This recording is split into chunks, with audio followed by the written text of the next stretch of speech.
This is Liberty Hill, a small freshwater town where the streets are named for trees and heroes, and a sense of life's continuity runs in the air. It is like 100 other American towns, smug and cozy and putting a special stamp upon its own. People born and raised here, high and low, rich and poor, are neighbors in an irrevocable way. They have all, for the space of a whole generation, been exposed at a tender and malleable age to the impartial justice, the inflexible regulations, and the gray, calm, neutral eyes of the same teacher, the terrible Miss Dove.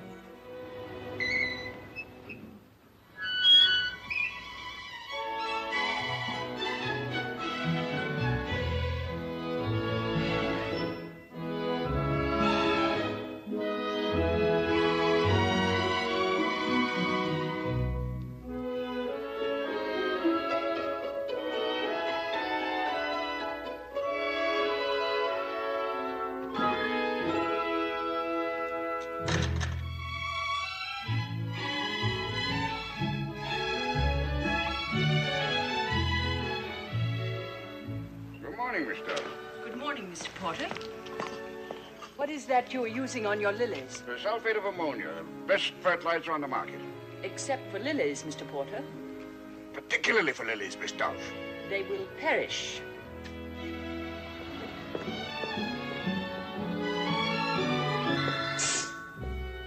There she goes, Jinsey. 15 minutes past 8, right in the dot.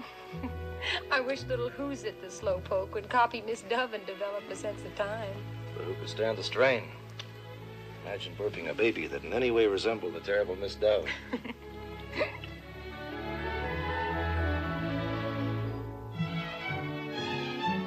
17 minutes past 8.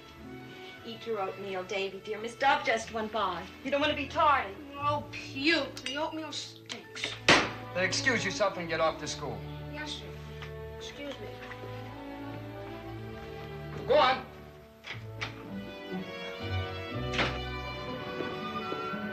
Good morning, Miss Dove. Good morning, Mr. Levine. Our Maury is coming home today to pay us a visit. Naturally, he will want to see his old teacher. I shall be happy to see Maurice.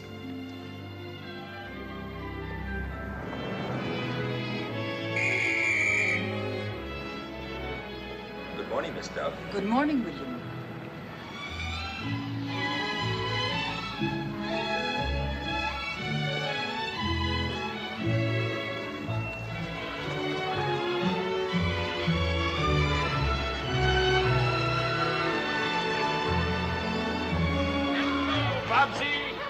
Hiya, Marky. How's that left foot?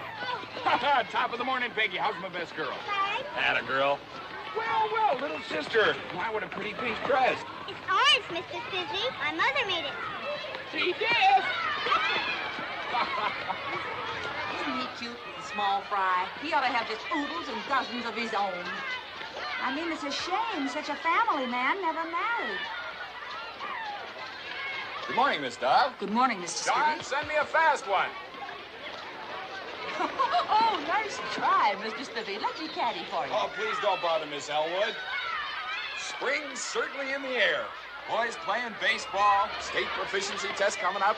Say, is Old Cedar Grove going after the geography pennant again this year? The children will do their best. I trust the results will reflect credit on all concerned. I heard what you said about spring, Mr. Spiffy. Isn't this just the most blood-tingling day? Makes you want to do something utterly mad.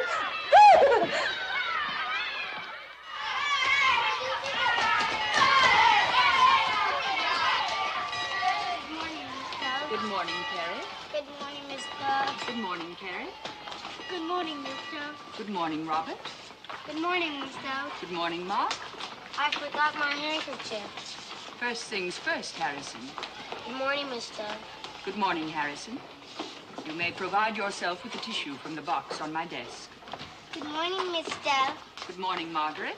Good morning, Miss Dove. Good morning, Milas.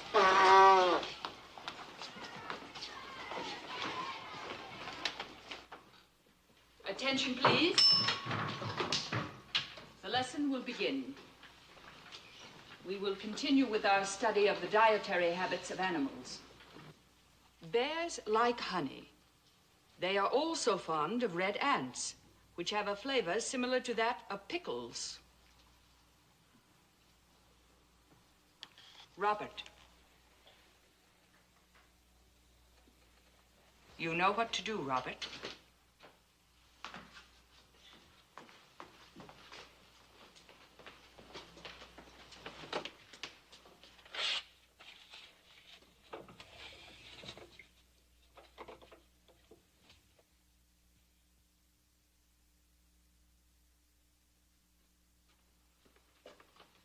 You may return to your desk, Robert.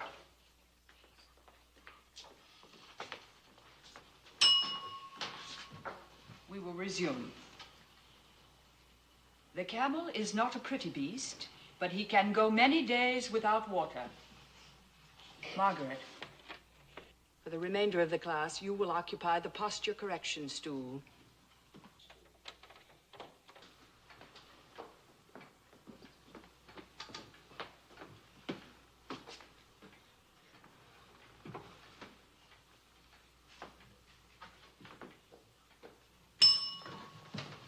We will resume.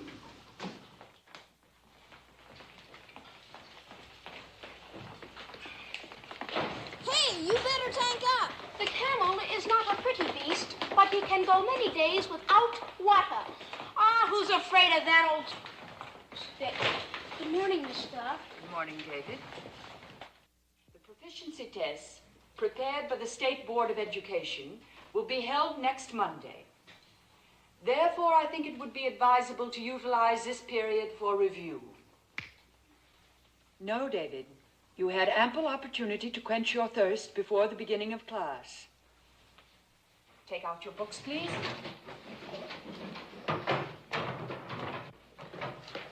I advise that you memorize the agricultural products of the Argentine pampas.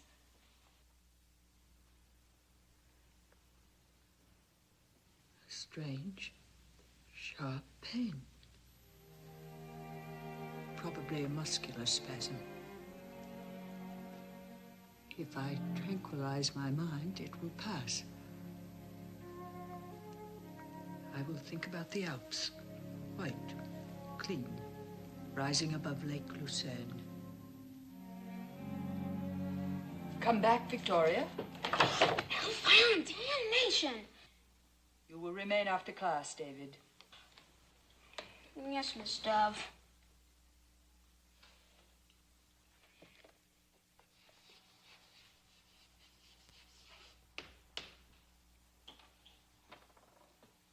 Open your notebook to a blank page.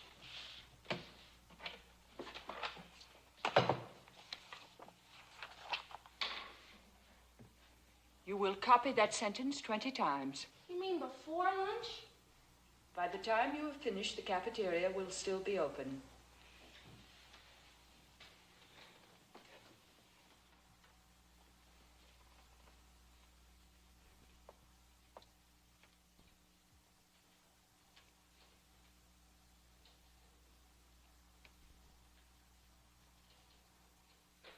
David, Yes, Miss Dove?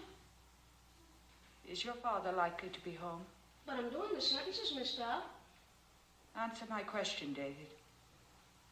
Your father, does he come home for lunch? Yes, Miss Dove. Daddy's home. I am indisposed, David. I am ill. Will you go and tell your father?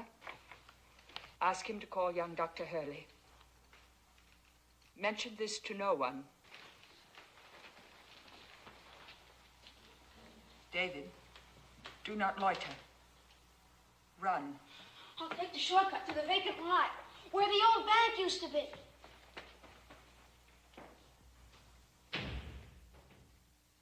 Where the old bank used to be.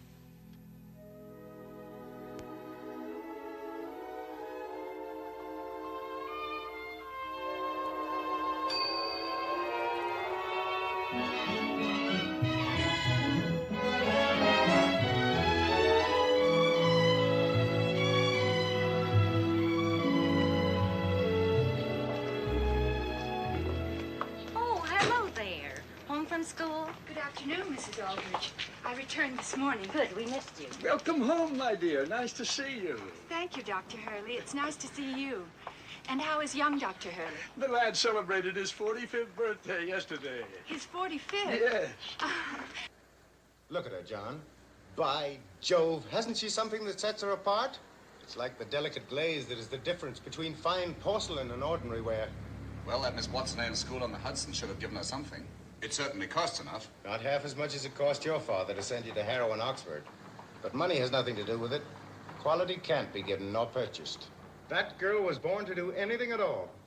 Whatever she does become is certain to be remarkable. As a father, you could be prejudiced, but then you could also be right. Welcome home. Thank you, sir. It's pleasant to see you, Mr. Porter. The feeling is mutual. I hope Mrs. Porter is in good health. She is, and most anxious to see you. Told me to find out when you and your father can come to dinner. Of course, it doesn't have to be your father. I expect you met some dashing young men while you were away from Liberty Hill. Yes, I met one that I liked very much. What's that? You'd like him too, Papa. He's an archaeology major at Princeton. Tell me about it later. Right now, I have a surprise. In the mail this morning from my London dealer, after being on its trail for 8 years. That elusive edition of Marco Polo's travels. Oh, I know how happy you are, but you haven't even opened it. So that I might share it with you tonight, after dinner. Then let's go home. Dinner can be early. May we give you a ride, Mr. Porter? Thank you, no. I still have some things to attend to. It's the first of the month. See you tomorrow, John. While you're about it, send a draft for the book. $200. If they'd only known, I was ready to go to 5.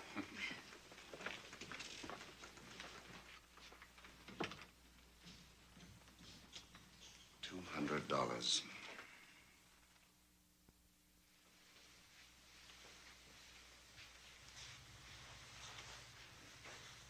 From 13th century Venice to Old Cathay, what a time to have lived. Next year, I've made up my mind, we'll make a tour. The grandest of grand tours. I'll show you every corner of the world. Last summer, Mr. Pendleton rode a bicycle all through Greece. Mr. Pendleton? Who's Mr. Pendleton? Oh, Papa, you never listen. He's the young man from Princeton I told you about. Oh, yes, the archaeologist. His name is Wilfred Banning Pendleton III.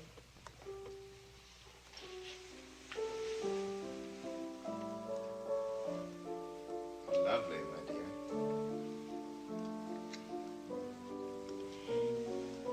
Mr. Pendleton wrote me a letter. He asked leave to visit me this summer, here in Liberty Hill.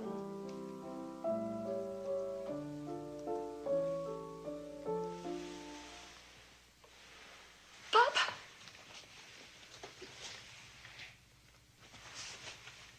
Henry! Henry! Call Dr. Hurley. Something's happened to my...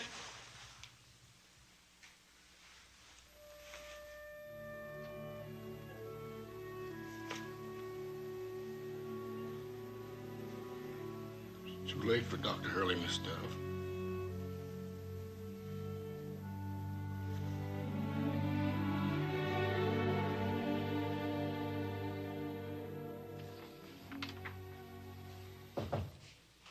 Yes? Miss Dove is here, sir. Have her come in, please. Thank you for coming. Won't you please sit down?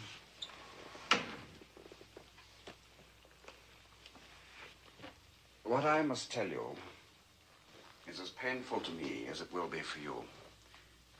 I should like to have put it off, but... Tell me, Mr. Porter. Your father availed himself of some of the bank's assets without first observing the conventional forms. He stole? Are you saying that my father stole? Let us say he borrowed. How much, Mr. Porter? $11,430 to be exact, in dribbles here and there.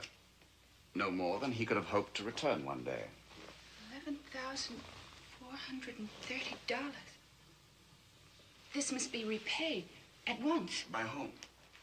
By me, of course. There's the house, the rare editions, the paintings. Their disposal will more than cover my father's indebtedness. Unfortunately, it won't be as simple as that. I've been going over your father's books. The house, all his possessions are mortgaged to the hilt. Miss Dove, your father was one of my closest friends. Were I financially able, I would happily cover this indebtedness to the bank before there's any scandal. Scandal? There must be no scandal. I don't see how it can be avoided. Can't the bank make over to me this deficit as a personal loan until I can repay it? You? But how could you repay it? I shall secure employment, a position, a teaching position. A teaching position? My dear child, what are you prepared to teach? I know a great deal about the world. I cannot imagine a young lady who knows less. I should have been more explicit. Not about the world, the earth. I have read my father's books. I could find my way through Carthage, were it to rise again. I can point out on a map of Iowa every field where the corn grows tallest. I know every turn of the Nile, every eddy of the Mississippi. I am not even certain, should I put my mind to it, that I couldn't locate the Northwest Passage. I am superbly qualified to teach geography, Mr. Porter, and I will teach geography. There will be no scandal, and I will repay my father's debt. You are now president of this bank. Surely you can arrange somehow a personal loan? Well, I'll try, since you seem so determined, but I really can't guarantee anything. Thank you. Meanwhile, I will make my application to the school board. Good morning, Mr. Porter.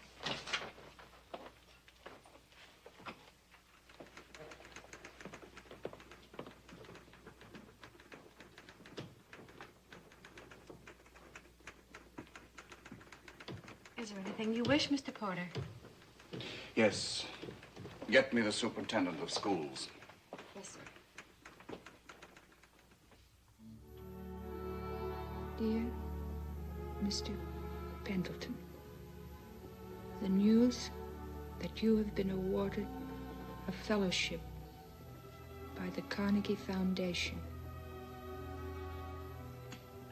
is most gratifying.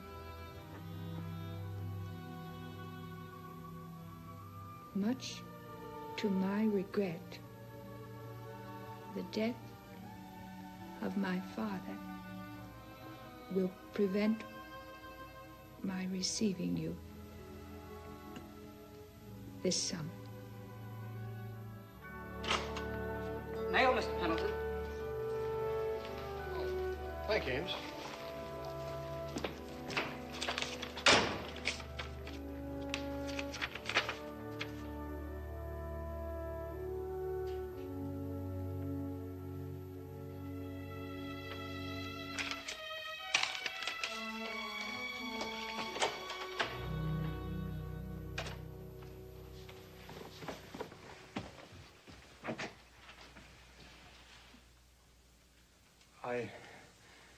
I took the liberty.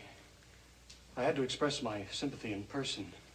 Please come in, Mr. Pendleton.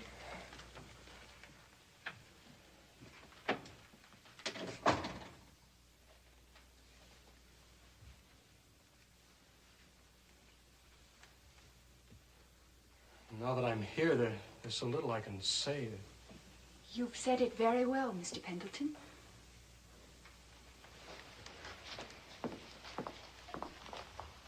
Please sit down.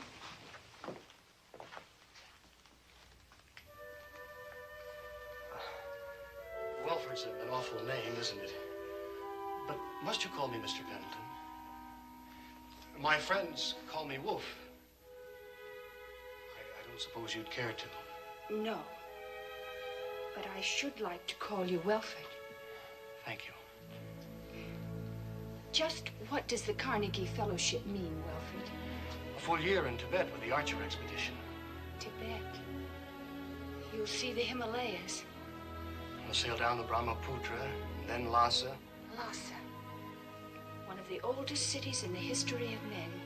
And on to Shigatse and the Sacred Lakes. Wait. I know their names.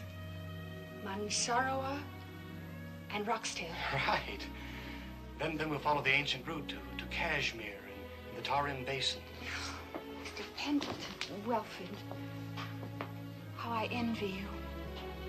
I don't want you to envy me. I want you to come with me. Come with you? I know this must seem premature, but from the first moment we met at Miss Kingsley's weekly tea, I felt that our friendship, begun under such pleasant auspices, might ripen into something warmer. Remember, we left the others and strolled along the river. We sat on a marble bench and you described the misty isles of Greece. We like the same things. Yes, we do. My assets are not impressive. I have a $1,500 grant from the foundation and $5,000 my grandmother left me. But in all modesty, I feel I have a future in my chosen field. A bright future, Welford. An exciting future. Share it with me. Marry me. Marry me tomorrow. Today. Let it ring. Oh, it will only keep on ringing. I'll be but a moment. Hello? Oh, good afternoon, Mr. Porter. Everything's been arranged? Yes, I am fortunate indeed. Will you thank the superintendent of schools? And thank you, Mr. Porter. Goodbye.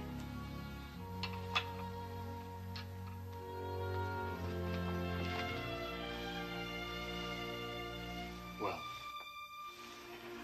I am afraid, Welford, that we have been premature.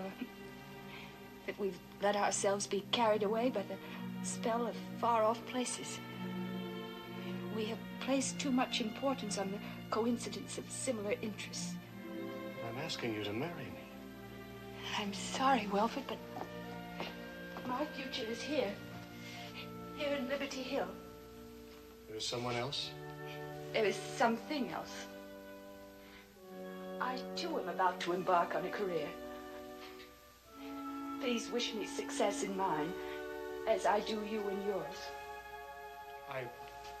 Good afternoon, Welford.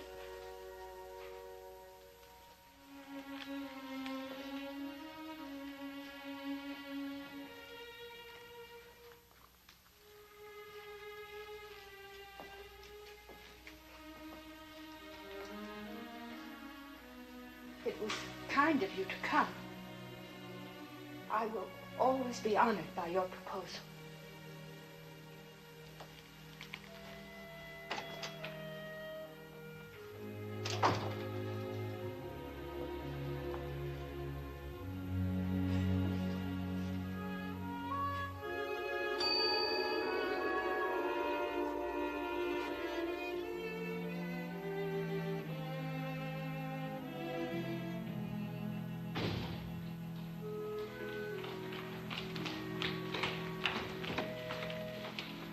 David said you needed help, Miss Dove. So I brought Tommy. I requested young Dr. Hurley, my personal physician. Well, David told us that, but Dr. Hurley is ill with a recurrence of his bronchitis. The immoderate use of tobacco, an enslaving habit when formed early in life. Anyhow, Dr. Hurley is temporarily out of circulation. I happened to be at Sandy's house picking up a bassinet when David came. Thomas has had excellent training, you know. I do know. It's only that... I see your point, Miss Dove. To ask for a seasoned medical man and to be offered my services is like being sent a troop of Boy Scouts and one has requested the militia. Frankly, yes, Thomas. However, since you were kind enough to come, I shall be glad of your opinion. These are my symptoms. A pain at the base of my spine, sharp and spasmodic. A numbness in my right limb.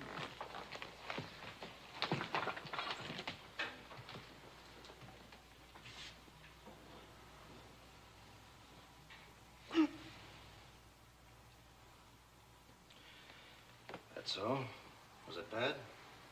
Yes. And your right leg? There's a complete absence of sensation?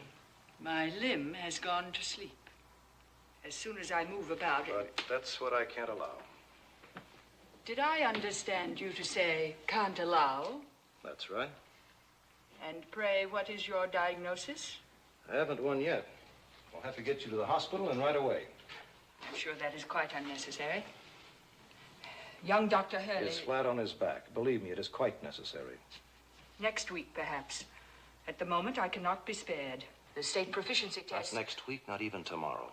Right away, now. The 5th grade is weak on the winds and the tides. I'm afraid the decision is not yours, Miss Dove. Yes, Thomas. My hat, please. My gloves and my bag. They are in the closet. I'll fetch them. I always admired that watch. Remember? Perfectly.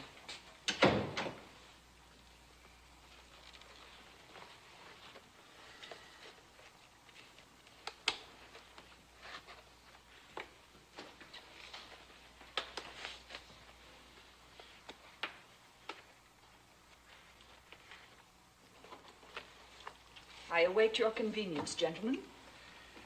Now, if you'll just lean forward this way, support yourself on the desk. Now, Sandy? Yeah. Okay. Sit down. Put your arms around our necks. That's right. There we are.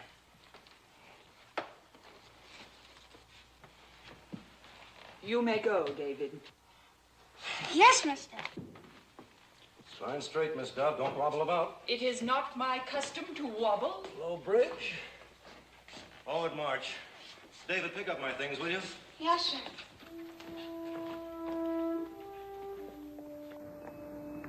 Watch your steps.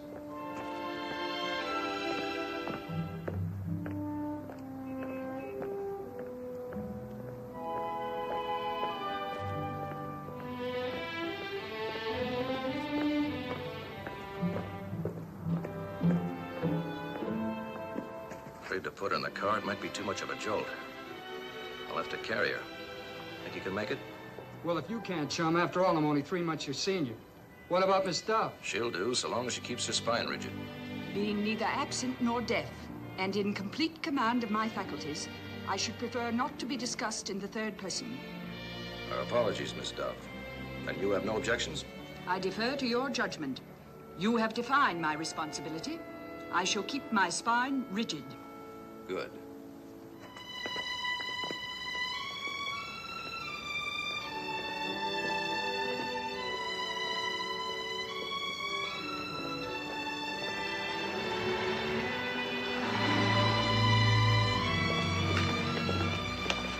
An accident, Doc? Is she bad off? The immediate situation's under control.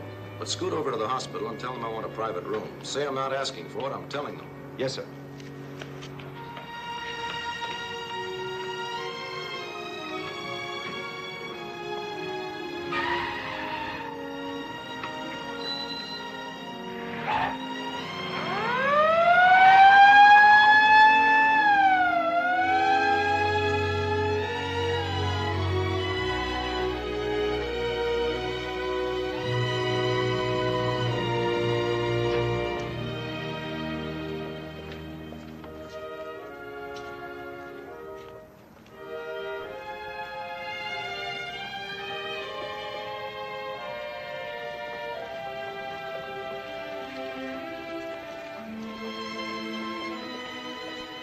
As I predicted. What did you say, Miss Dove? Nothing, Alexander. I am not one to gloat over an empty triumph. Spine rigid, Miss Dove. We're almost there.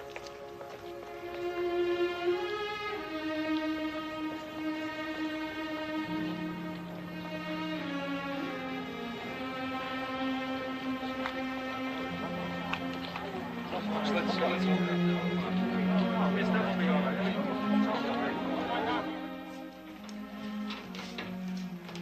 Go ahead, Sandy. Right. Though the circumstances are regrettable, we are honored, Miss Dove. Thank you, Mr. Pruitt. I have a special for tonight in case one is needed. A practical is the best I could do for day duty, but Mrs. Green is one of our very best. I try to be. Now what, Thomas? Mrs. Green knows what to do. Just keep her quiet. Yes, I certainly will, Dr. Baker. I'll look in on you a little later, Miss Dove. Oh, he has an appendectomy. Now, we're just going to relax, and we're going to have a good time. First, I guess I better get you to your room. That would seem advisable.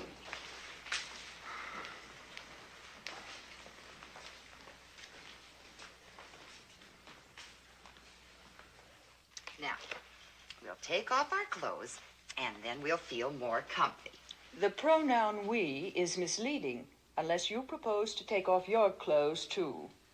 Oh, don't you remember me, Miss Dove? I was Billie Jean McVeigh. Yes, Mrs. Green, I remember you very well. Of course, I'm older now. If you please, Mrs. Green, I am not totally incapacitated. Miss Dove, you are not to help or to exert yourself. Do you want me to tell Dr. Baker that you are a naughty girl?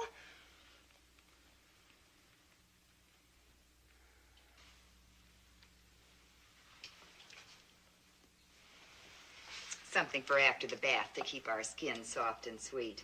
Your skin, I mean. You know what I always think of when I put this on my patients? No, Mrs. Green. The little can of talcum you gave me for Christmas in the 3rd grade. The 2nd grade. Girls in the 3rd grade received thimbles. Mine had a picture of lilacs on it. I was some proud. And when you gave it to me, you said something I never forgot. You said, this is to use after you wash your neck. I intended no reflection upon you, Mrs. Green. That is what I say to all the little girls. Oh, I didn't take it personal, but I certainly took it to heart. It's what I tell my baby, my little Ava. She's going on 5. She's just crazy about my Mary Snow's country garden. But I tell her every time she begs for it, I say, first you wash yourself good. Well... Yes, that's exactly what I tell her. What is my temperature? Oh, that's confidential. Besides, even if I told you, you wouldn't know what it meant. It's in centigrade or something. It is neither in centigrade nor in something. It is Fahrenheit. Well, hey, gee, thanks. I better remember that. As to my question, it was indiscreet. Oh, no, not indiscreet a bit. All patients are snoopy. But, well, you know, rules. Yes, Mrs. Green, I know rules. Well, now, I'll just stop yakking so you maybe can take a nice little nap.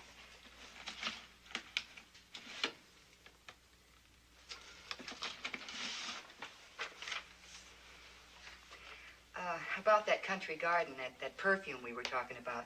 A gentleman friend that I was going steady with up to a month ago, he gave it to me. He said it smelled real refined. I was very happy in his company. It seemed to be mutual, but, well, it came to a dead end. I've been a widow now for 5 lonely years, as you no doubt have heard. I do not recall. You remember when I went way out west to Detroit to work in a factory? Well, out there I met Mr. Green. He passed away shortly after. So when I said that about being older, you see what I mean. But your life must be full. You have your work and your child. Yeah. You know Bill Holloway. Officer Holloway, I suppose I should refer to him. William was one of my pupils. Well, I just thought you might like to know how he's got you up on a pedestal. He says you're his idea of real genteel. I value William Holloway's opinion. Funny how he should have ended up the type he is. Why do you say that? Oh, I was just thinking about how he started out, being raised by the old grandmother. Now, you know what she was, and living in that leaky shack down by the gas works. William Holloway started out with a gift rarer than mathematical genius or perfect pitch. A child in whom the ethical instinct was as innate as the function of breathing. Oh, brother. If anyone should ever tell him that, you could drive a truck right between his ears. There would be no point in apprising William. He knows what he is. He always knew.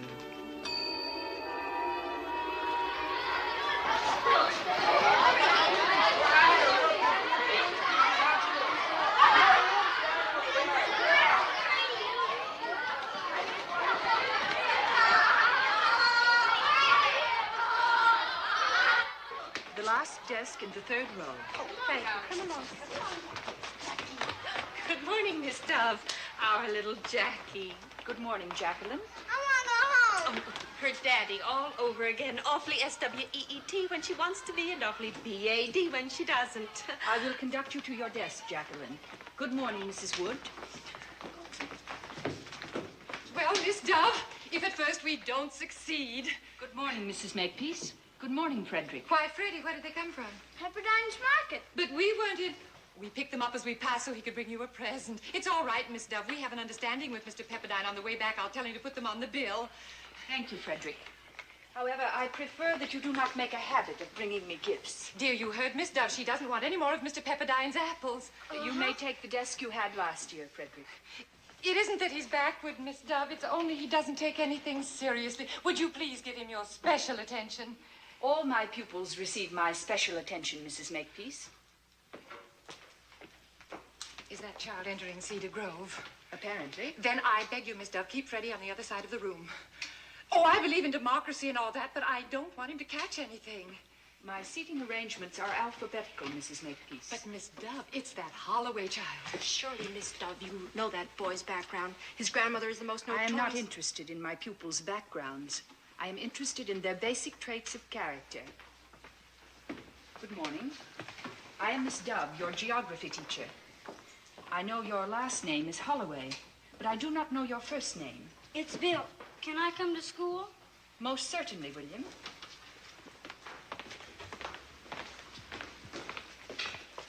This is your desk.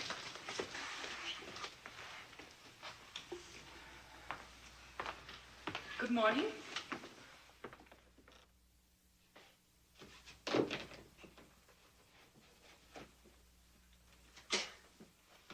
Ain't that coffee done, Billy?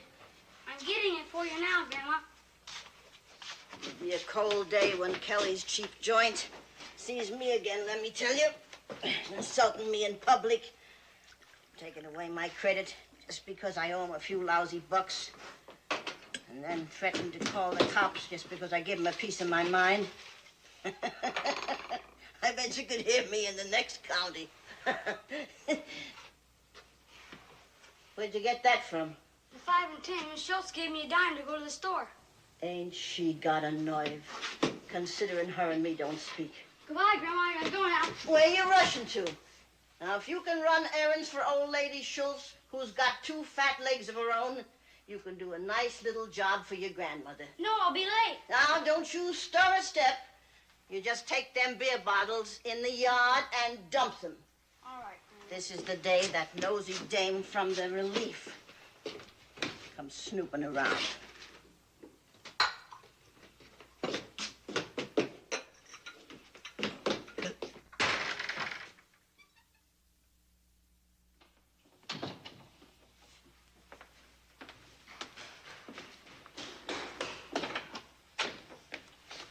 Good morning, Miss Dove. Good morning, William.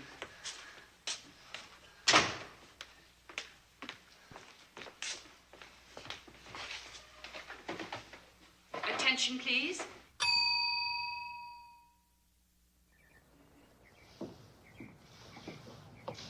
Your lunch, William.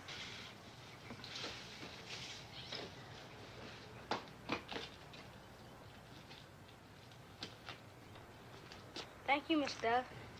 Drink all your milk, William.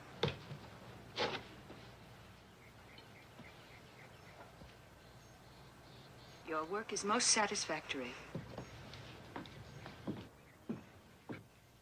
William Holloway.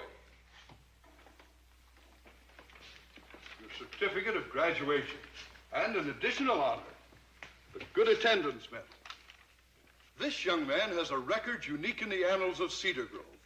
He has not been absent a single day in his 6 years of elementary schooling.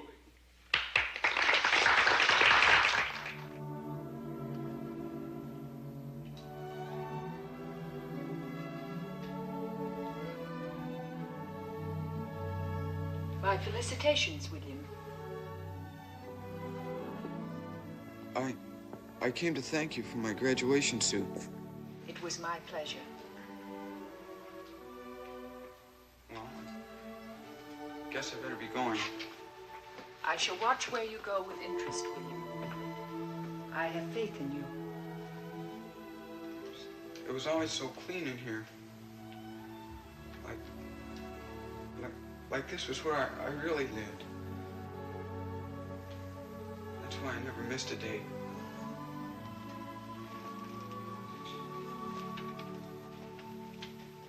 Goodbye, Miss Dove. Goodbye, William.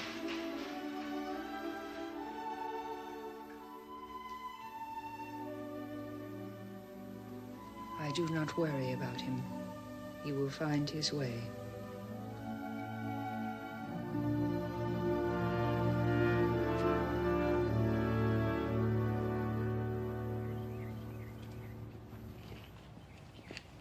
Poor old Annie. Wonder if she ever knew it was a beer truck that hit her.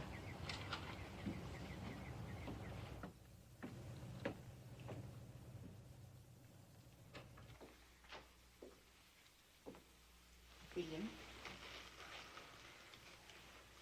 may I offer my expressions of sympathy?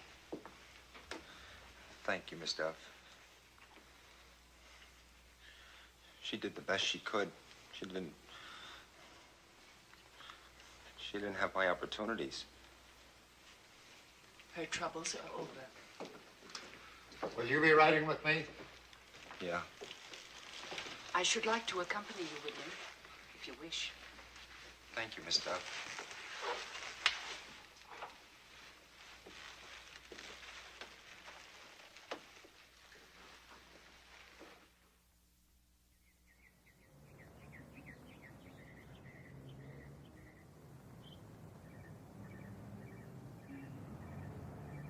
William Holloway, private, first class.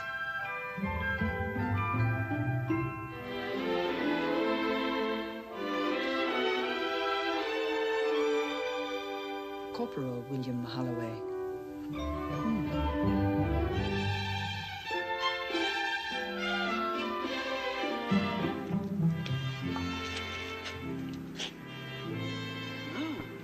Sergeant William Holloway. Thank you, Mr. O'Neill.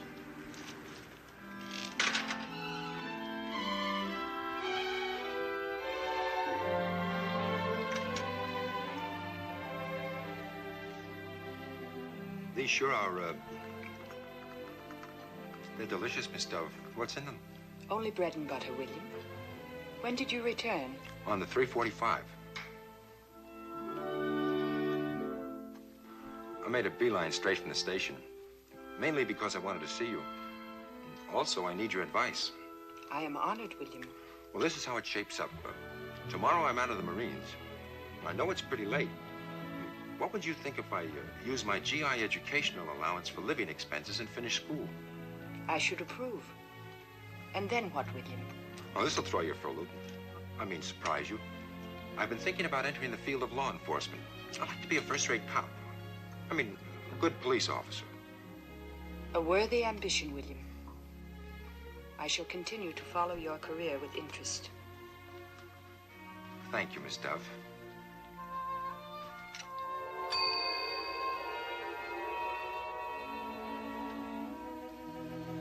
Miss Dove. Miss Dove? Here's Dr. Temple, Miss Dove. I'm Dr. Baker's house officer. You may report to Dr. Baker that I am presently comfortable, thank you. Excellent. That makes my task just that much easier. Your task? I'm to take your history. And so you can both speak more private. I'll wait in the hall. That will be quite unnecessary. Oh, it's custom, Miss Dove. Dr. Hurley has provided us with your records, childhood diseases, vital statistics, etc., so we can get down to the immediate. Do you suffer from periodic headaches? No, Dr. Temple. Are you afflicted with respiratory infections? No, nor am I subject to common colds. Any allergies? None. I consider them sheer affectation. I see. Is there a family history of epilepsy, night blindness, eczema, or melancholy? Certainly not. What about your emotional life? I beg your pardon. Well, love, you know. Any feelings of frustration, inadequacy? I have never felt inadequate. The question was routine. Supposing we call your emotional life satisfactory? That will be correct. Are you subject to fantasy? In other words, are there occasions when the world around you assumes an aura of unreality? Yes, Dr. Temple. Well, could you say approximately how long you've been conscious of these occasions? I can say definitely. Since around 12 o'clock noon today. Oh, yeah. Thank you, Miss Dove. Dr. Baker will be in later, of course. You know, you and I are really old friends. In a manner of speaking, I've known you all my life. You have known me? I'm Adams Temple. My mother was a Liberty Hill girl. Angela Adams, of course. I should have known. Well, it's been a long time. Mother's family moved to Maine when she was 14, but she remembers you. I remember her. She, too, had an inquiring mind. Yeah, she still has. As a matter of fact, it's her proudest boast that she's the only kid at Cedar Grove who ever asked you a question you couldn't answer. Indeed. As she tells it, it was way back in the 1st or 2nd grade. You were reading from a book about the dietary habits of animals. And it said that bears liked honey and were also very fond of red ants, which have a flavor similar to that of pickles. And Mother asked you how the man who wrote the book knew how ants tasted. Did he eat an ant to find out, or did a bear tell him? I recall the incident. I'm writing Mother tonight. She'll get a wallop out of this. I dare say. And I'll be looking in on you, and if there's anything at all I can do, I just buzz. One moment, Dr. Temple. You want Dr. Temple for something? Yes, for the courtesy of asking him a few questions. For all his volubility, he told me nothing of my physical condition. Well, he couldn't. He's not in charge. You're Dr. Baker's private patient. Then what is it? What is it Dr. Baker suspects? He'll tell you what you need to know. I see no occasion for mystery. Don't try to see. Let us do the thinking. You? And Thomas Baker? And Angela Adams' son will think for me? Well, sure. We're experienced. Oh, look. Your first flowers. Bill Holloway, Officer Holloway, left it at the desk. It is very beautiful. Good afternoon, Virginia. I didn't know you'd been admitted. I haven't. I came to see you. How are you, Miss Dove? Quite comfortable, Virginia. And you? Wonderful, except the suspense is killing me. If nothing definite has happened by the end of the week, Dr. Tillett's promised to give nature a nudge. Right now, he suggests I keep walking. I better had. Tommy knew I was here, he'd have a fit. Well, I just came up to wish you good luck. And good luck to you, Virginia. Thank you. I'm keeping my fingers crossed for both of us. Goodbye, Billie Jean. I know you'll take good care of her. Oh, I sure will. You know, I used to think she was the snootiest, dumbest brat in Liberty Hill. She's really a good kid. In marriage and maternity, Virginia has found her vocation, achieved her destiny. A year ago, I was not quite so hopeful. Dear old Cedar Grove, to thee we pledge our love and loyalty, and though peril may beset us, on life's tempestuous sea, your spirit still will guide us to shore and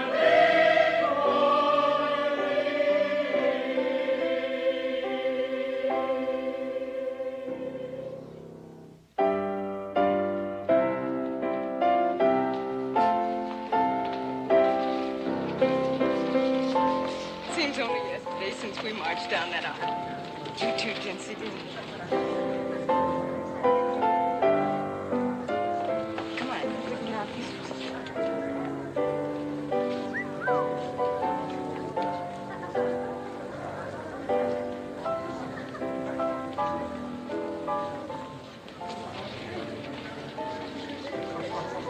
Final inning, eh, Miss Dove? Let's not be downhearted. There's always another season. Another crop of fresh little rookies coming up to bat.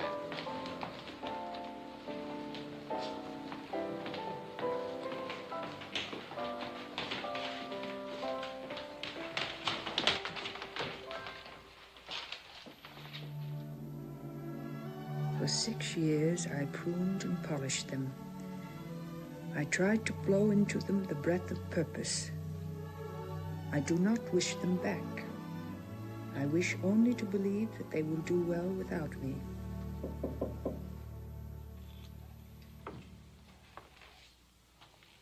Good morning, Miss Dove. Good morning, Virginia. This was my place. You may sit there now, Virginia. The room is different. Empty. Like life. Is that the same map? Is China still orange? It is a new map. China is purple. Cartographically, of course. I like the old map. I like the old world. I felt secure in this room. I felt that if I obeyed the law and sneezed in my handkerchief and raised my hand for permission to speak and kept my margins neat, that was my oyster. That nothing could go wrong. Well, at first it worked out all right. Even flunking out of the university seemed like fate. I won that talent contest and got a job in New York, singing television commercials. Oh, Miss Dove, tell me what to do. Do your duty. What is your duty when your world is ended? You are 19, I believe. Well, what difference does that make? To understand, you've got to know how it was. I met him at the Stork Club when I'd only been in New York a week. He spoke to the waiter in French, and he wore a cummerbund. Oh, he was everything that the papers said he was when we announced our engagement. Yale, a yacht, and the scion of a prominent family. The word is scion. The C is silent. Yes, well, he looked just like what he was. Most scions don't. Every night it was the Stork Club and the El Morocco and Colony and 21. Champagne and the kind of steaks that the waiter has to slice. Did you ever drink champagne, Miss Dove? No. It tastes just like cider, only the effect is different. I dare say. The compliments that he paid to my hair and my eyes and my figure. Honestly, I'm almost embarrassed to repeat the... Reticence, Virginia, is a sine qua non of gentility. Well, anyhow, I came home to Liberty Hill to prepare for my wedding. I wanted to be married here so all my friends could come. I was modeling my wedding dress when someone turned on the radio. And then everything went black.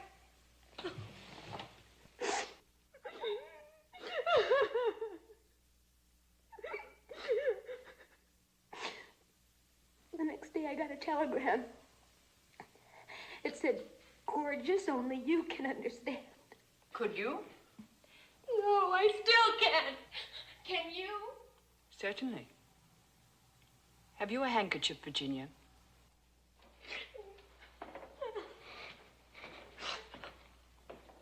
My heart's broken, Miss Dove. A broken heart is cumbersome baggage, Virginia. What can I do? I am not undecided as to how you should be answered, Virginia. But I am not convinced that this is my province. Oh, tell me, Miss Dove. Very well. First, you must return to your sister's house. You must enter your bedroom, fall on your knees, and give thanks to your heavenly Father. Thanks for what? For preserving you from a fate worse than death. Death? Death.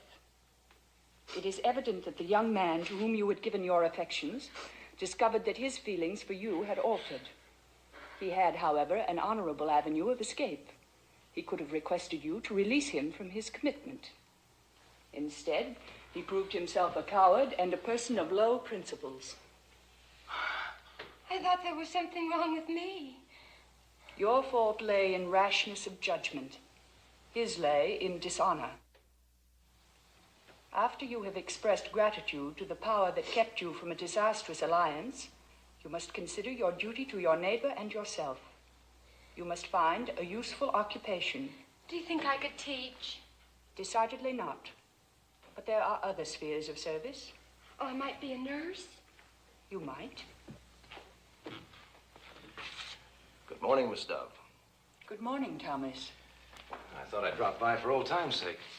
Why, Jency, I didn't expect to find you here. Holy mackerel, kitten, you're all grown up. May I say you've done a mighty neat job of it? Thank you. It's nice of you to approve. Now, the last time I saw her was before I went east to med school. I was being separated from the Navy and she's from Cedar Grove, so to celebrate, she shot my brother Randy with a squirt gun in the seat of the... Virginia cannot enjoy being reminded of that, Thomas. Oh, I think it's cute of Tommy to remember. Does this room look different to you, Tommy? Yes, considerably. I expect the hospital keeps you busy, Thomas. Oh, I'm glad you mentioned it. It calls me right now. My car's outside if I can take you someplace. Oh, wonderful. Oh, goodbye, Miss Dove, and thank you. I'll remember. I'll think about my nursing career. Maybe Tommy can advise me. I'll advise her very carefully.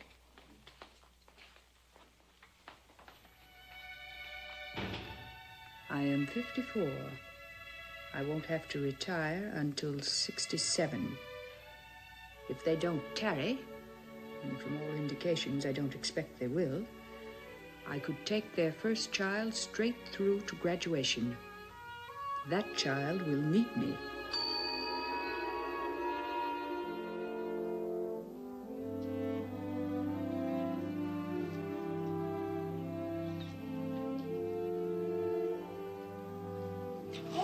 Better be getting you ready.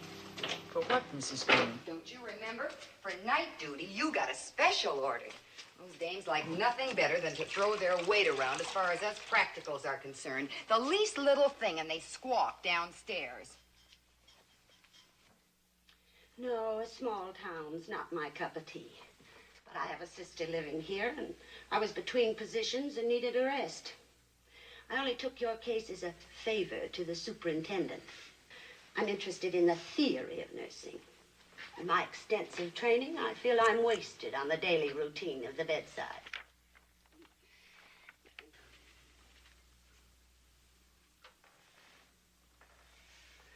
Not very uplifting. But you were napping when Mrs. Green left, and she thought when you woke up you might want something to read. Everybody to his own taste. Can you think of a 8-letter word meaning a rare but endearing quality? I can. Humility. Let's see. H-U. You're 100% right. She always is. The latest for operating wear, easy on the eyes. Well, did you think I'd forgotten you? No, Thomas. We just dropped by to see that you were being well treated. Any complaints? I am not pleased with this wall of secrecy. I should like to ask a few questions concerning my health. Certainly, but I'm not sure I can answer them. What do you surmise? I don't surmise. Tomorrow we'll do extensive tests. By Wednesday, I should be able to speak with some degree of conviction. Until then, Miss Dove, I shall expect you to assume the virtue of docility. Yes, Thomas.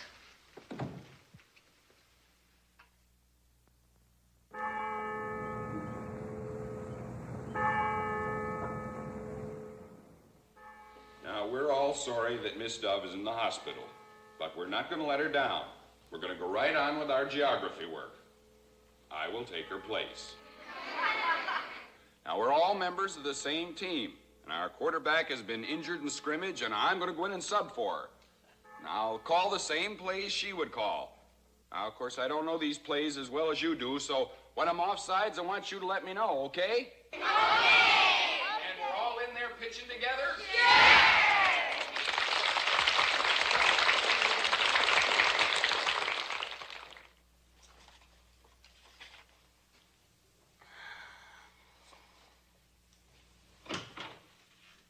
So nice of you to drop in, Dr. Baker. I was only admitted 2 hours ago. I know, kitten, but I've been pretty busy. Oh, really? Then don't let me detain you. Fortunately, I have my own physician. He'll keep you well informed of my progress. I know Sam Tilley will. That's why I can put you out of my mind.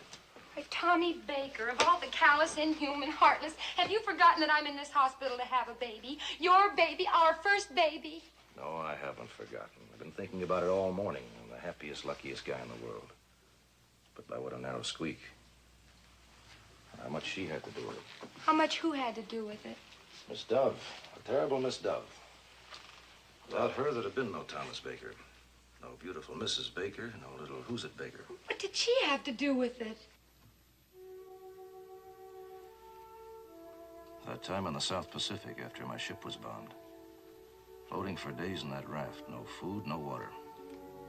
She was right there with me all the time, giving me the same fishy stare she used to give me back in the geography room when I needed a drink of water.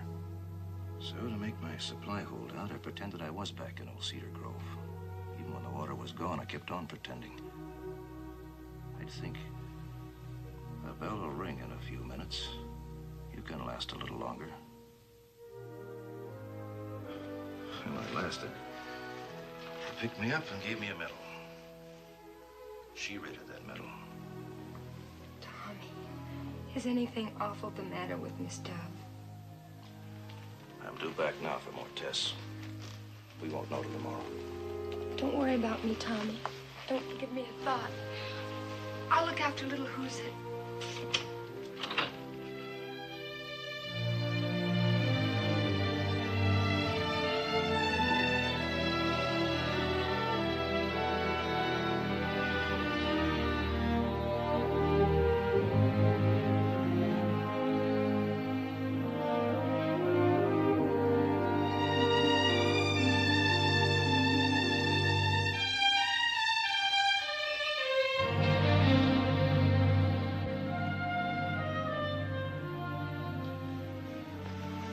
Tomorrow we'll talk.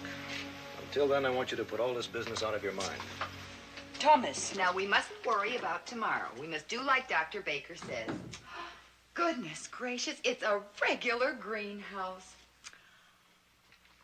I am deeply appreciative, but there are far too many. Restraint is the better part of beauty. I will keep the white azalea. Please dispose of the others. Yes, Miss Dove. But what'll I do with them? There must be less fortunate patients who would enjoy them. Shall I take them around to the wards? Please do, Mrs. Green. Okay. I went up and down the halls, giving cheer where it was needed. Oh, I saved the cards and I borrowed some stationery. If you'd like me to write the thank you notes, I'd be glad to. That would be obliging. Will you dictate them? No, use your own discretion, Mrs. Green. Only avoid the fulsome. Yes, well, I was going to say the same thing to everyone. Listen and tell me what you think. Dear Mr. Porter, at the request of Miss Dove, I am advising you that she is thrilled to death by your floral offering. The sympathy of friends brings sunshine to lonely shut-ins. I remain graciously yours, Billie Jean Green, R.P.N.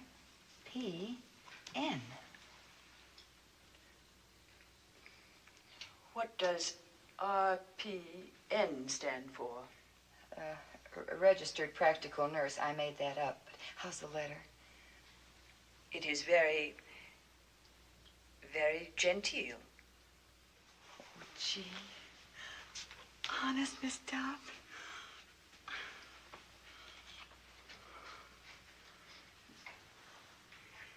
You know, Miss Dove, I'm not really Mrs. Green. I took the name for little Ava's sake. I was way out there in Detroit. Virtue knows no frontiers. I was on a night shift. Got me all mixed up. I'd never been anywhere before, and you remember, Miss Dove, how I wasn't very mature. I do. All the fellas wanted to take me out. I guess it went to my head. There was this one fella. I didn't know he was married. He was wonderful to me.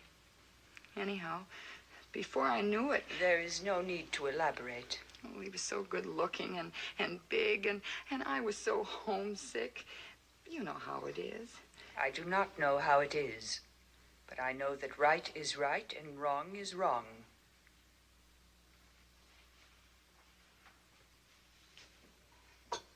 Well, anyway, to make a long story short, little Ava came way out there in Detroit. Oh, I could have given her up for adoption, of course. There was even a childless couple who offered me $4,000, but, well, she was mine. Besides, how did I know strangers would raise her right? Well, anyway, I brought her home, and I told that tale about my husband passing away. And why did you confide in me? On account of what you said about the letter. I'm nowhere as near as genteel as you thought, Miss Dove. And I couldn't deceive you any more than I could Bill Holloway. William Holloway? He was the one I mentioned formerly going steady with. The one who gave me the country garden perfume. You and William Holloway? When he bought me a ring, an engagement ring, it just all came out. He's like you. A person you tell the truth to. That's what stopped me back there a minute ago. He said your very words. Right is right. Wrong is wrong. He wanted me to keep the ring as a gift, but I handed it right back to him. Let him keep it for somebody more fitting.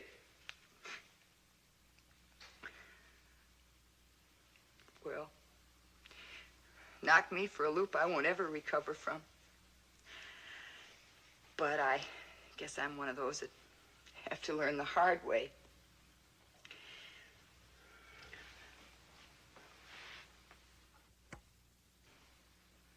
Just about time for her nibs. You're special, I meant to say.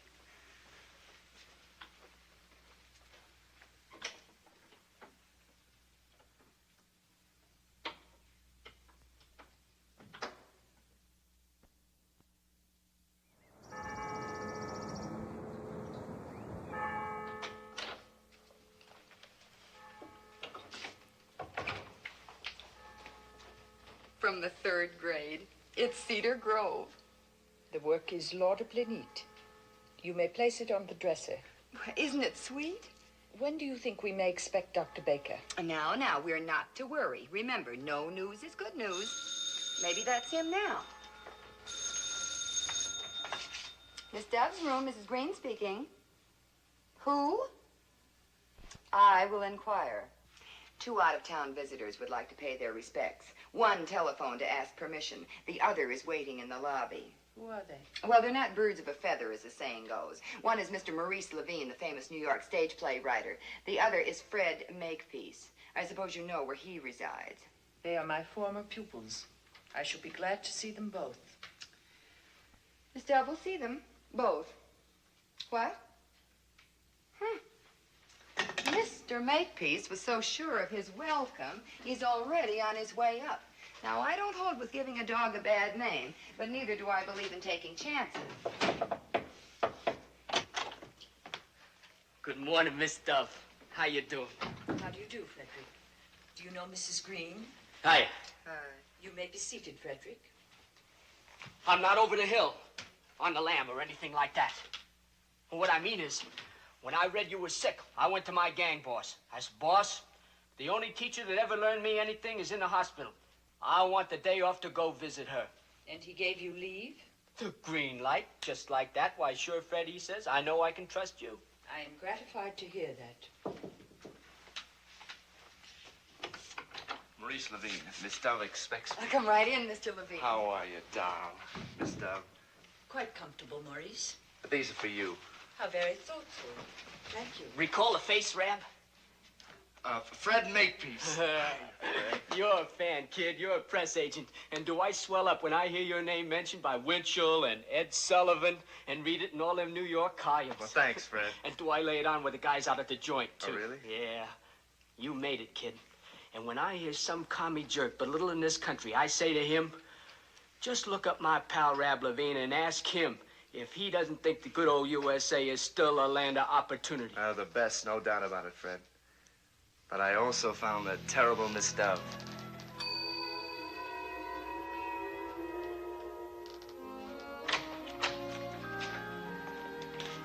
Miss Dove, this is Maurice Levine. I am glad to know you, Maurice. Maurice is 11 years old. His credentials from the school he attended in Poland would ordinarily place him in the 5th grade. But he knows no English, and in my opinion, he would pick it up quicker if he went through all the 1st grade classes. I shall seat him in the L section.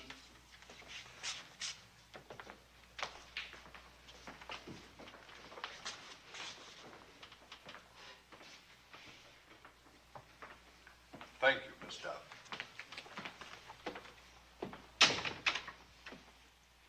The class will begin.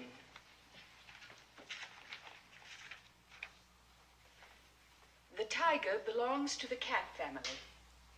Cats are noted for their cleanliness. Maurice, this is a tiger. T-I-G-E-R.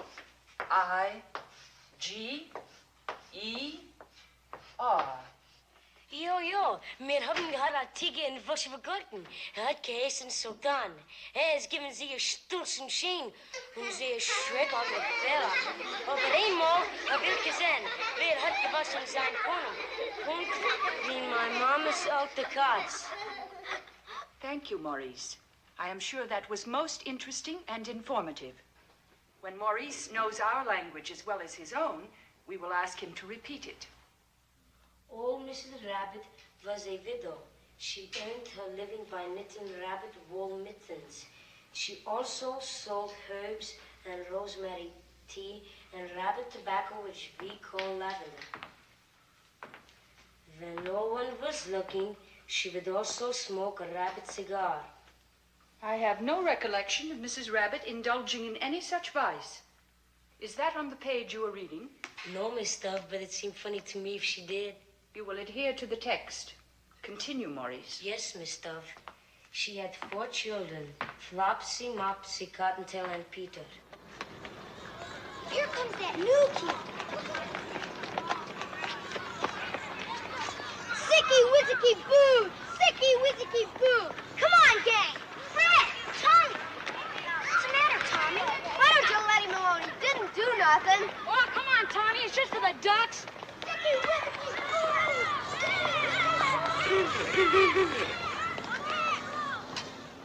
Good morning, boys. Good morning, Miss Dove.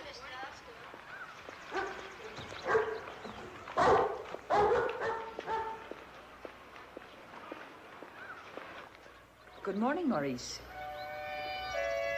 Good morning, Miss Dove. I am slightly encumbered this morning, Maurice. Would you mind carrying my books?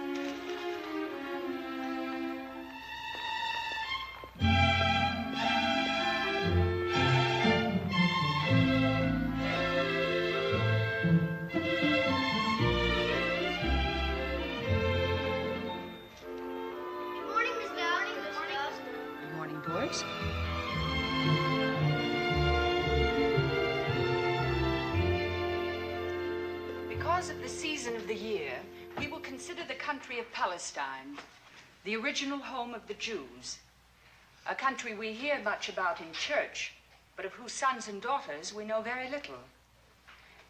To study a people and their customs is valuable, but to know a people and their customs is a privilege seldom attained without the luxury of travel. The 5th grade is to be rarely privileged. I have your parents' permission to take you to a traditional Jewish feast. Mr. and Mrs. Levine have graciously invited you. We're going to Rab Levine's house? We are going to the home of Maurice's parents. And may I ask, Alexander, why you refer to Maurice as Rab? We all call him that. It's short for Rabbi. Maurice has progressed during the few months he has been here, but not to that extent. Rabbi means teacher. It was so that Jesus was addressed by the multitudes. There sure is a swell party. Pig, he ate 17 of those little, they're like dumplings, only better. The matzo balls. I bring more. Much, much more. For me, too. For you, too. A most successful evening. I feel much has been accomplished.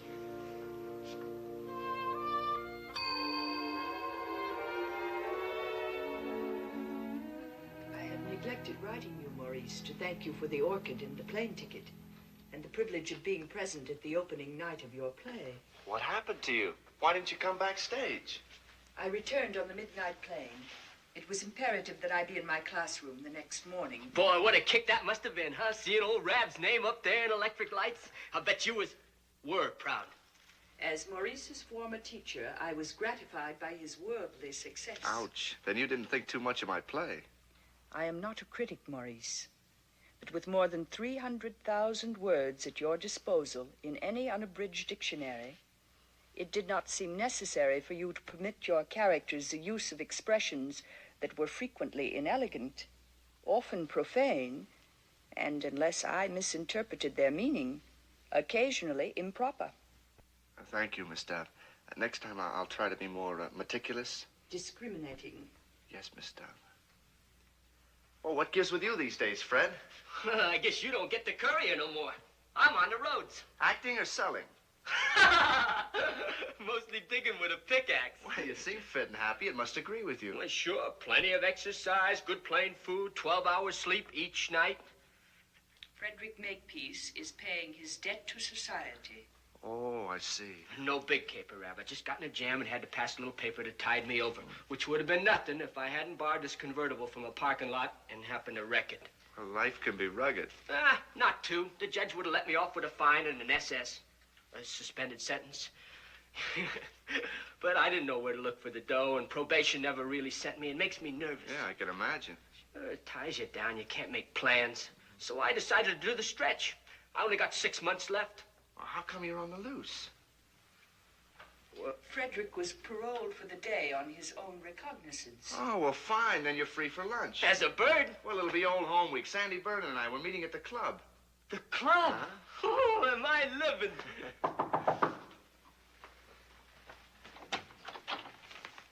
Sorry to intrude, but it's official. Police Officer Holloway begs to intrude. Please come in, William. Good morning, Miss Dove. I hope you're improved. I appreciate your good wishes, William. Excuse me, Miss Dove, but it's getting a little crowded in here. If you don't need me, I would greatly enjoy breathing a fresh breath of air. Hiya, Bill. Long time no see. Look who's here, Rab. How are you, Maurice? How are you, Bill? Say, you're looking sharp. Yeah, don't he, though? Once a Marine, always a Marine. Say, Rab, Sandy, and me are having lunch together. A little class reunion, you might call it. I'm afraid it'll have to be postponed, Fred. There's a matter of conflicting business. Is it urgent, William? Yeah, well, why don't you join us? You cops eat too, don't you? A most practical suggestion, William. Later you can discuss your business with Fred as you drive him back to his present habitation. You mean you think that's a good idea, Miss Dove? I do, William. It will eliminate Frederick's having to seek other means of transportation. Yes, Miss Dove. As usual, right on the beam, Miss Dove. Would you go for a steak? With lobster on the side. Goodbye, Dow. And thanks. Thanks for the works. Goodbye, Maurice. Be seeing you, Miss Dove. Oh, hey, look at me. I almost forgot. From the joint, homegrown, hand-picked by me. Then thank you, Frederick. William, will you ask the floor nurse to send Billie Jean to me, please? Hey. Yes, Miss Dove. Now I read the face. Billie Jean McVeigh. You mean she's now a nurse? An excellent nurse, Frederick. Kind, courteous, efficient, genteel. I have been most fortunate. Yeah, sure.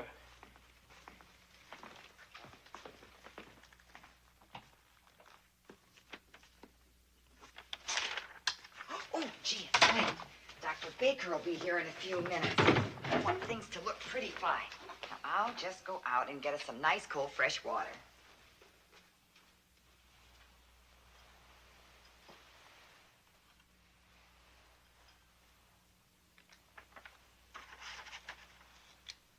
Patient is a slender, normally developed female, aged 55, showing few of the usual senile changes, lying quietly in bed in no apparent distress, alert and collected. I'm surprised. I trusted you. I am guilty but unrepentant. What I read has restored my sense of personal identity. Now you listen to me. A chair for Mr. Porter. I'm not here in a private capacity. I represent Rotary. Indeed? Indeed, yes. The Liberty Hill Rotary Club has voted unanimously to assume entire financial responsibility for your illness. Wherever you choose to go for this operation, Mayo's, the Johns Hopkins, the Lay Clinic, Rotary is behind you. And if I decline this kind offer? And who are you to decline it? Who gave you this right to walk the world with a haughty spirit, frightening little children, turning men to stone? My dear sir, if you wish my attention, you must employ a civil tone. I am not to be bullied. Bullied? You talk of bullying. She's always been a stiff-necked termagant. Do you think my pride hasn't suffered? Seeing the daughter of my best friend practically penniless? Working for her bread? Wearing outlandish clothes? A civil tone, if you please, Mr. Porter. You have forgotten yourself. I have forgotten nothing. I haven't forgotten that I made you a very civil offer once. 15 years ago, to be exact. I've been a widower for a year, rich but lonely. Even then, she was an old maid. Lonely, too, but far from rich. The offer was generous, but nonetheless ridiculous. I shall ignore that final insult. Because it cannot blot out the memory that once, consciously or unconsciously, you did something that placed me in the untenable position of being forever in your debt.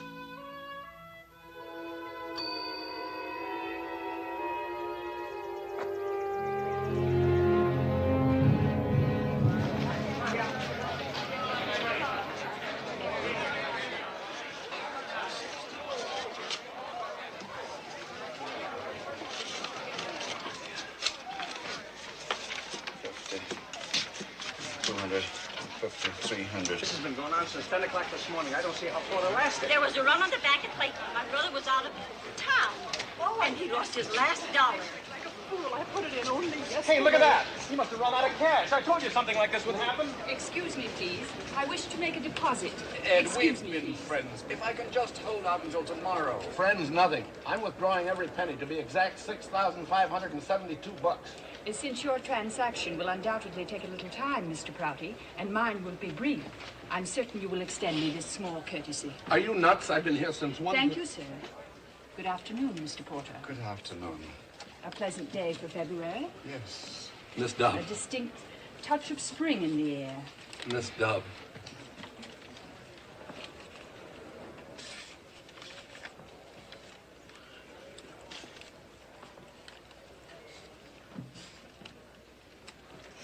May I borrow a pen?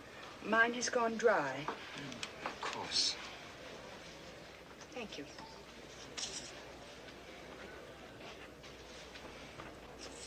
I'm sorry, Mr. Porter. By some strange coincidence, your pen seems to lack ink, too. You're looking well, Mr. Porter. I had heard that you were suffering from a mild case of lumbago. Thank you.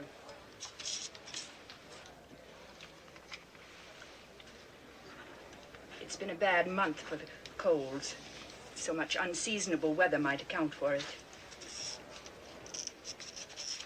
For deposit to my account, Mr. Porter, the entire amount, $98.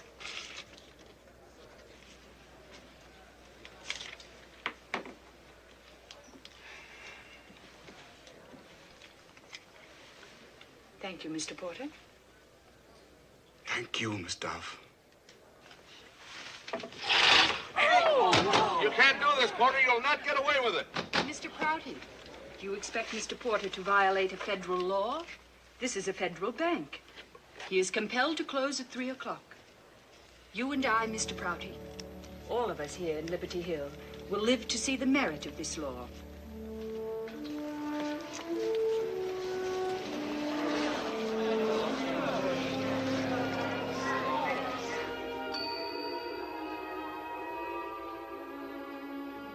I am sure your Rotarians intended me no offense, but I am not an object of charity.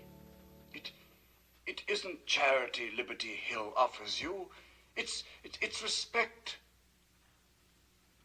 That I shall accept with unqualified pleasure. And now, Thomas, will you be more specific as to your findings? Well, you have a small growth on your spine, which must, if possible, be removed. If possible? If possible. Until we go in, we can never be certain about the nature of any tumor. All you have to decide is who shall remove it and where. Aren't you competent? I think so. But there are surgeons with much more experience and reputation. So if you decide to go elsewhere, it won't be interpreted by me as a reflection on my ability. The club can charter a plane. There's a very famous man at the Mayo Clinic. Allow me to deliberate. I remember that you had very skillful fingers, Thomas.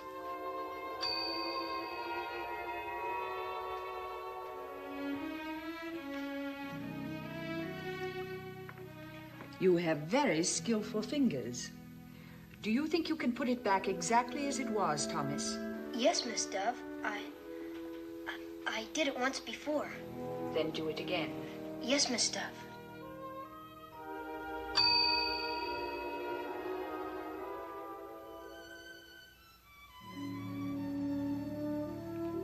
I shall feel perfectly safe in the hands of Thomas and Billie Jean.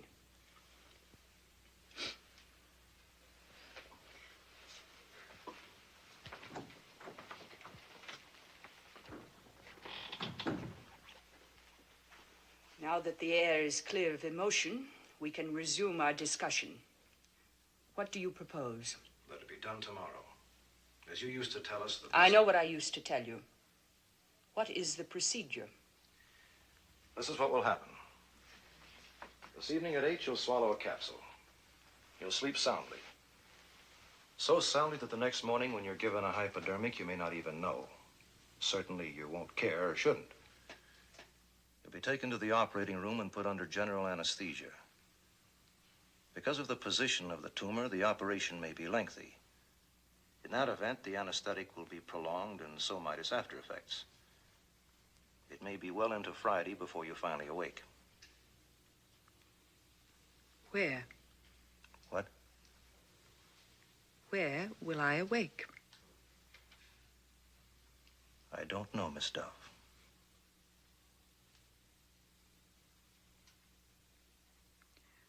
Open the top drawer of the bureau, Thomas.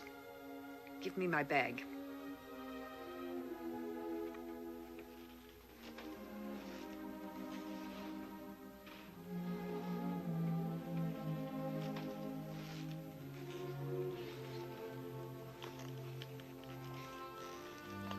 My father's watch. No, Miss Dove. I should like you to take it now, Thomas. It is bequeathed to you in my will. If on Friday I awaken here, you may return it temporarily to my custody.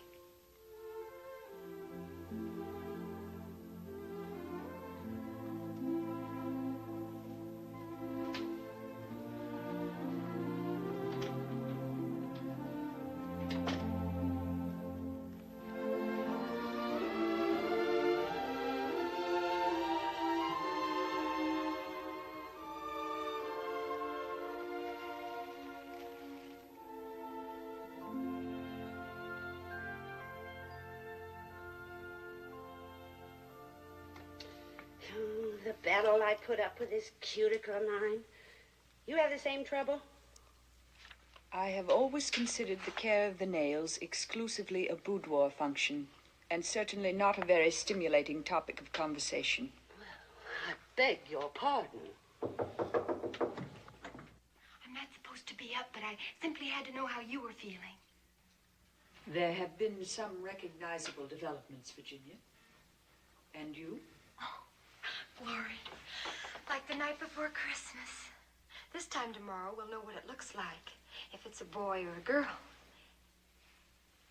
Well, better go now. Good night, Miss Dove. Roses in your pillow. Good night, Virginia.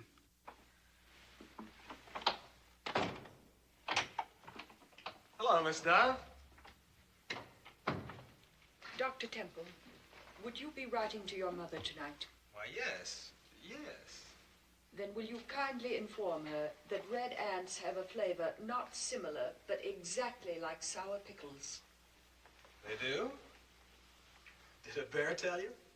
No, Dr. Temple. I ascertained the fact for myself more than 30 years ago. You did? How? I ate one. Well, good for you. I won't wait to write, Mother. I'll send her a wire.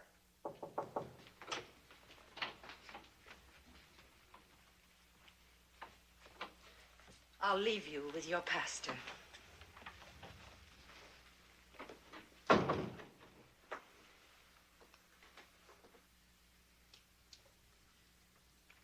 Thomas told you? Yes. I do not wish to die. Life, whatever others may think, has been for me. I have been happy. I know. Thomas is not very hopeful, is he? Well, there is a hope which transcends the medical. Perhaps if we read from this. Do you intend to read the general confession? Yes. Then I must warn you that when I repeat that prayer, I do so with reservations. Reservations? I have made many mistakes. Perhaps even sinned. I admit my human limitations. But I do not, in all honesty, find the burden of my sins intolerable. Nor, Alexander, have I strayed like a sheep. As Frederick Makepeace might say, I have never been AWOL. Well, I grant you that the language of the confession is archaic, but it contains more than the core of truth.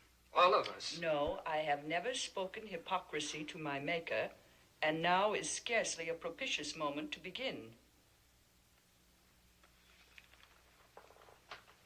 But we can have a prayer, if you like, silently but together. That I should like.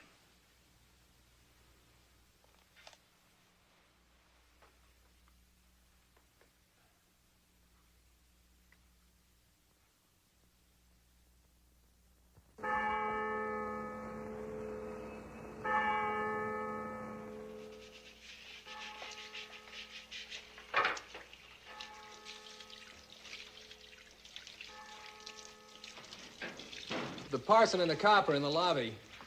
Potential blood donors. Good.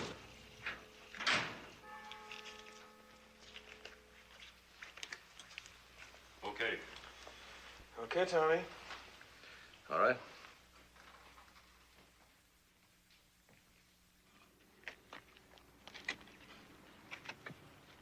Hey, you got the time, pal?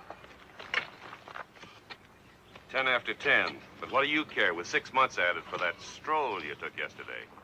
Would you call a friend of mine in Liberty Hill, named Rab, Maurice Levine?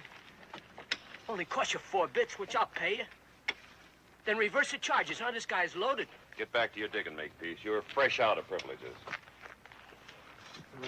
Boy, am I paying my debt to society. I'm calling a play of which our old quarterback might not approve. But Cedar Grove Elementary School is suspending classes for the day.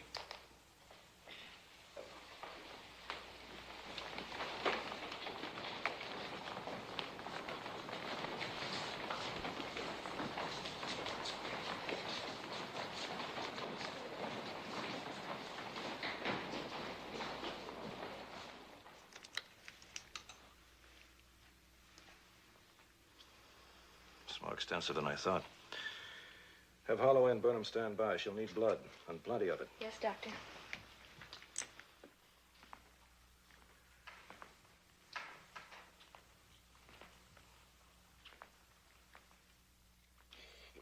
What are they doing up there?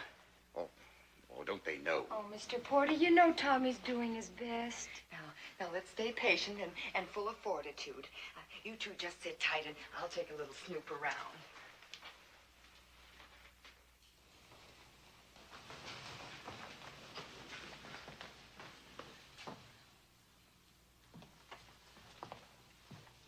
How's it going, Miss Rice? Dr. Baker sent a frozen section to the laboratory. The report hasn't come back yet. She's had one transfusion. There'll be more. Do you think there's a chance?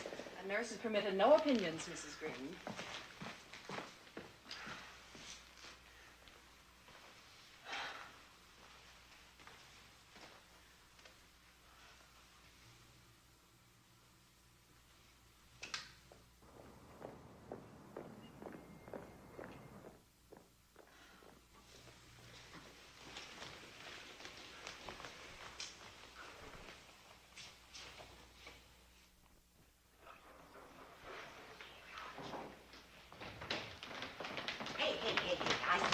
Now, children aren't allowed. What do you want? We're here on important business, a matter of life or death. I was elected spokesman. I'm supposed to talk. Then go ahead. We came to give blood to Miss Dove. Dope. They don't do it down here. First they lay you down, and then afterwards they give you tomato juice. Well, not to folks your age. But we're all more than 9. I'm the real Yeah. Honeys, we don't need you. We got all these grown-ups waiting right here. But I'll tell you something you can do for Miss Dove. For instance? The state geography tests that are coming up this week. If she should hear that you flunked them, she'd be good and mad. She'd be terrible. Now, you go on home and study up. Oh, we know that old junk backwards. Oh, are you sure? Sure. What's the difference between longitude and latitude? Name the Great Lakes. What's the chief product of Kansas City? Where's the Tropic of Capricorn? Whatever happened to Cleopatra? There, you see? You handle that like a seasoned diplomat, Billie Jean. She herself, Miss Dove, I mean, couldn't have handled it more genteel.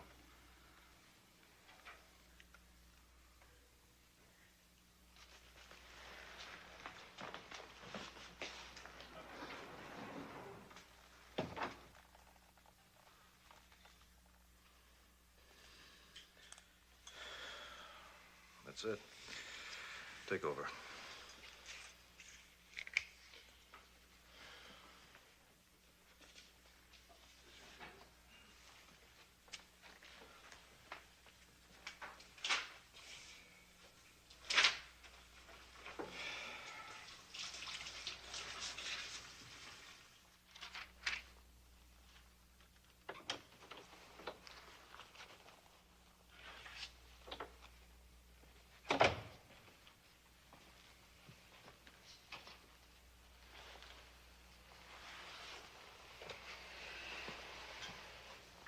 Tommy, how did it go?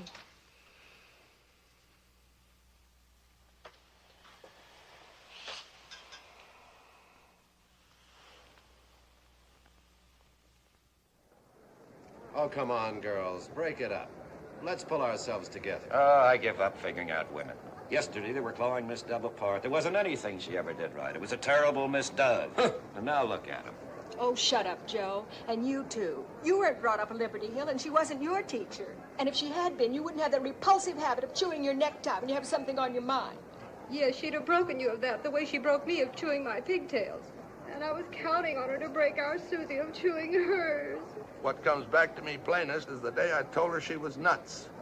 I guess you young fellers never knew she kept this town from going bankrupt. Oh, why don't they tell us something? That's what I like to know. We pay taxes. We got a right to know. Yes, sir. They say they're waiting for a report from the laboratory. Laboratory. That's passing the buck. If young Dr. Hurley's We just been on heard from the case- laboratory. The report won't be completed until tomorrow morning. So you folks might just as well go home. I'm sorry.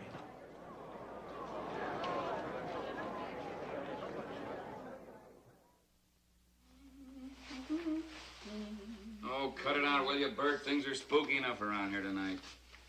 No calls, no fights, no wrecks, no dogs barking, no nothing.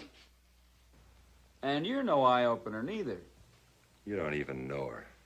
Sure I know Miss Dove. I've been here more than 2 years, ain't I? I'll be sorry to see the old girl kick off, but if you ask me, I don't think she cares much. She couldn't have had much of a life. Never married, no family, no kids, never went nowhere. Why, they tell me she's never been more than a couple 100 miles from this burg since the day she was born. That's right. But she's been places you and I never heard of. She's been more times around the world than you can count. Not much of a life, huh? No family, no kids. No kids! Boy, you're really off your rocker. Kids, she has 1,000 of them.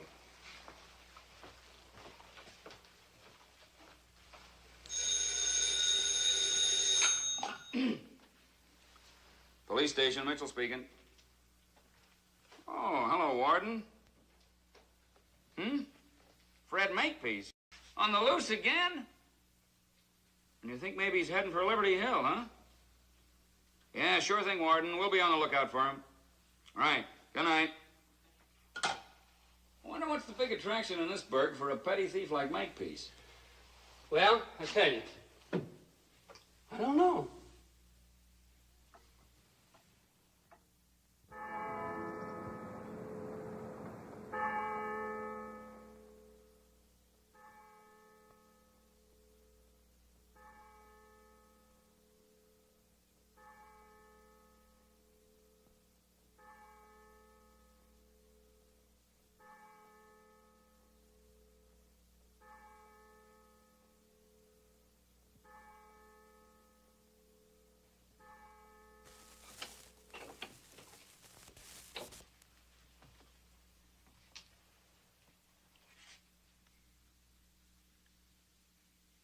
Tell me, Thomas. Tell me, without wasting a word.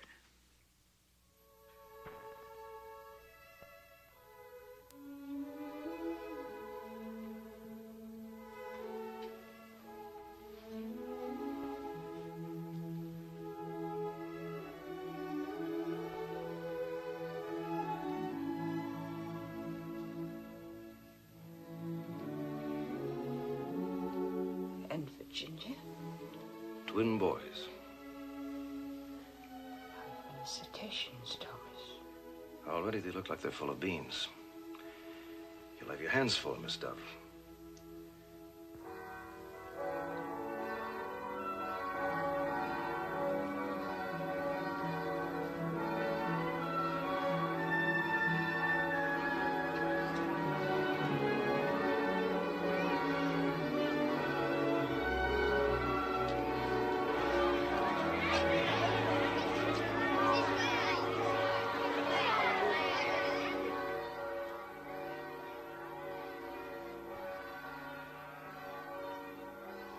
Bells. Why are they ringing? Is it Sunday? Friday, Miss Dove. What a big day for Liberty Hill. Dr. Temple just gave the town the news. The news? That you're going to be all right. Gosh, that crowd's been waiting out there since the crack of dawn. There are people in the streets? And more coming. Everybody and his uncle. I never saw anything like it, except maybe in the movies when a queen or some big shot takes a bow from a balcony.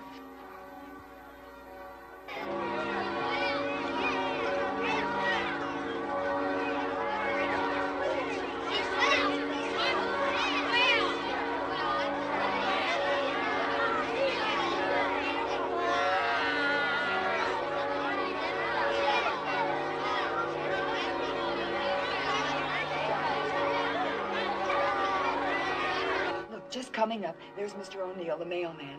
And there's Ben Gordon, the station master, and young Dr. Hurley. Oh, and there's Ed and Pete from the service station, and good night, standing there, big as life, Fred Makepeace.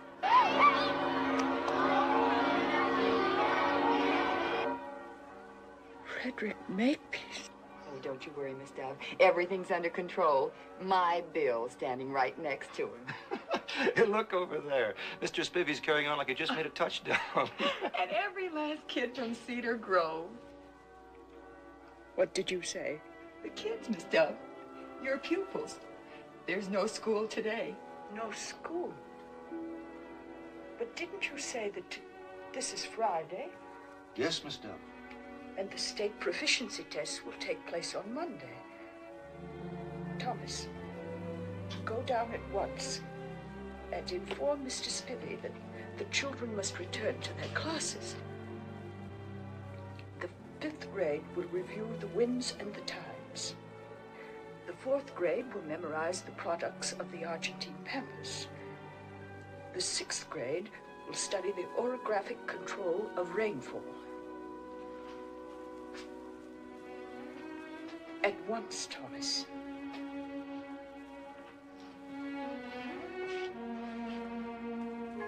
Good morning, Miss Dove. Good morning, Thomas.